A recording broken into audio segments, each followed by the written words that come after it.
পবিত্র ওমরা হজ পালন করলেন বহুল আলোচিত ধারাবাহিক সিরিজ ব্যাচেলর পয়েন্টের জনপ্রিয় অভিনেত্রী লামিমা ইসলাম লাম। সম্প্রতি পবিত্র সৌদি আরবের মক্কায় গিয়ে এই ধর্মীয় আনুষ্ঠানিকতা সম্পন্ন করেন তিনি।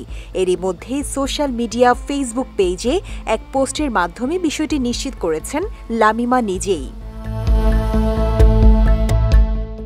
নিজের সোশ্যাল হ্যান্ডেলে ওমরা হজের কিছু ছবি ও ভিডিও পোস্ট করেছেন তিনি।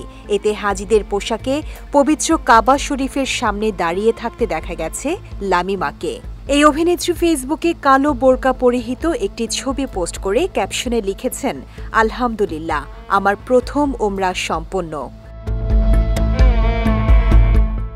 এদিকে লামিমা ওমরা পালনের ছবি ফেসবুকে পোস্ট করতেই তার নজর কাড়ে নেটিজেনদের।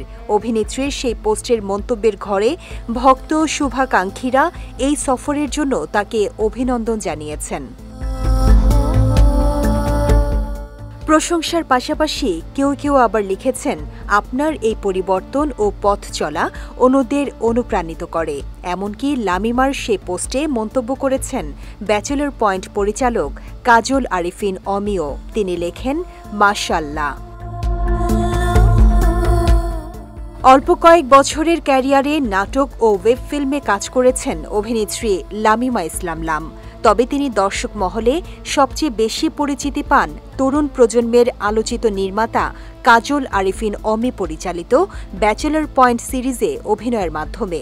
ছোট পর্দায় কাজ করলেও পাশাপাশি মডেলিং ও বিজ্ঞাপনেও নিয়মিত কাজ করে চলেছেন এই অভিনেত্রী।